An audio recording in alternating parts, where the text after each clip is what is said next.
Hey, welcome to Wutang Wednesday. And today, on Wutang Wednesday, only fitting, we start talking a little bit about wheel bearings and noises and, power steering complaints. So the case study today, and this is also going to be a little bit of why it's so expensive MLP day as well, is on a 2015 Ford Transit Connect. Customer complaint, power steering's been feeling a little wonky the last couple weeks. As been going, it's getting worse. Then all ABS, traction lights, hill assist lights illuminated on this customer, and the lights is what got the customer in. The lights scared them. They're like, oh no, and then the power steering was increasingly getting tighter and tighter.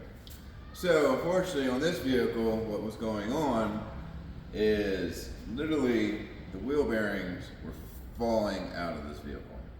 These wheel bearings are bad. When I'm shaking these wheels, I had to double check to make sure the lug nuts were on. These were bad.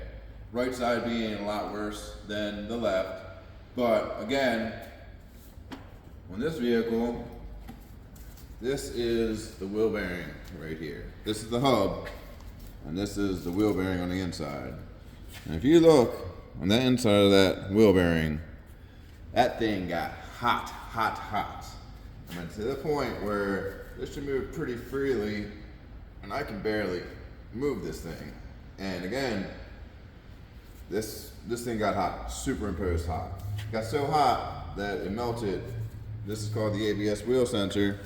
I can't even get this thing out because it's melted. So for something to be that hot and melt plastic pretty badly, and this is a sensor that 9 out of 10 times when we're doing these type of wheel bearings, I can't save, and I had to wind up selling it to you as well. But this sensor, once it melted, started triggering a whole bunch of alarms in the car. It's like telling the power steering module, shut down. It's doing a whole bunch of stuff. It's trying to get you into me faster. And with this type of repair, this is called a pressed-in wheel bearing.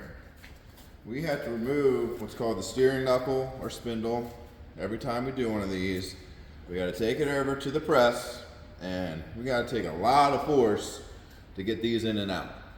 And after the years of being in the car and this steels and stuff, these metals, they get weak. And I tell a lot of customers, when I do pressed-in wheel bearings, I usually give you 2 ways to go, guys. I've done thousands of wheel bearings, thousands of pressed-in wheel bearings in my career. It's nothing but a thing. But what usually happens after years, 10-plus-year-old car, having to press this in, and we have everything to set these things up to press in and out. Don't get me wrong, but these metals and steels, they get weak. And half the time, sometimes when you're pressing them in, things bend. And this is the part that you don't want to bend. This is the part where your steering tie rod goes in, hence the customer's power steering issues on this. Lower ball joint goes into this. Upper strut goes into this. So you got a lot of front, steering and suspension issues that are wobbling around when these go bad. And you don't want this to get bent. If this gets bent, you have to replace it. And most pressed-in wheel bearing jobs aren't cheap. I mean, they just aren't. If anybody's ever doing them by book time, you shoot yourself in the foot. Book time, let me tell you, on these, it's about, I think it's 1.8 or 1.9. It took us about almost 2 hours just to get this knuckle off because everything was so rusted in there. Any pressed-in bearing I usually do, I'm minimally charging 3.5 hours. Because like I said, it took us about 2 hours just to get the spindle off. And half the time, there's special, retaining clips in here we gotta get out. There's, a whole bunch of stuff we gotta do to get this bearing out. And half the time, they fight you all the way to the end. And with that being the case, wheel bearing, pressed-in wheel bearing jobs are just not cheap, guys. So I always give the customers 2 options. You can do, just trying to let me press it and, hope that nothing bends or gets kinked. And if it does, unfortunately, you're gonna have to replace this either which way. Or, like in this car, I had an option of getting the customer a whole complete steering knuckle with wheel bearing and backing plate assembly. Honestly, the price cost really wasn't much different than just the wheel bearing and hub assembly, which I had to press in and out of this. And doing it this way saves you a lot on labor.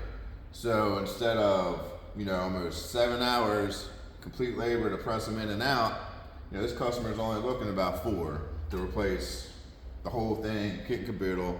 Comes with a 24-month, 24,000-mile warranty. It comes with all new, axle bolts, ball joint bolts, the strut bolts. Like, you're getting all new hardware with this. You know what I mean? Like, this is the way to do this job when you can. Yes, the part cost goes up some, but it doesn't go up that much. And again, we do it the other way. And like I said, 7 hours plus, parts that aren't pretty expensive as well. Then if something does go awry and something does bend, I'm calling you back and like, guys, you still need this part and you're still in it with me for my time spent on everything I did. And the warranty, the aftermarket company is not going to take these wheel bearings back, because when you had to try to press them out, they're going to come apart. If you ever press the wheel bearing out, getting them back in and out, it's a pain, and they're not going to take a damaged wheel bearing back out just because the spindle or the steering knuckle stretched or whatever it did. So that's why I always give customers 2 options, and they usually go with this option because it makes so much more sense and it saves you a lot of money in the long run.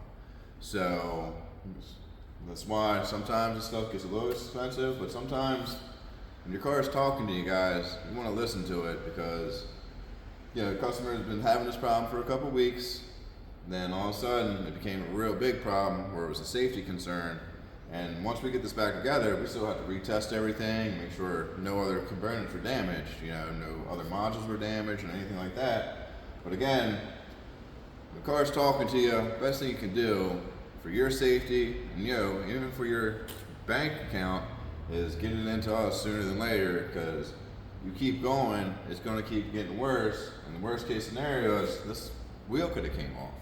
Could have ripped the axle out, could have ripped other wiring out, could have broke brake hoses, all kinds of stuff, which would have made this job even double to triple of what it is now. So again, guys, she's talking to you, get her in. Get her into me, someone like me, and save yourself some time and some money, and get fixed up and get safe again. Thank you guys for tuning in.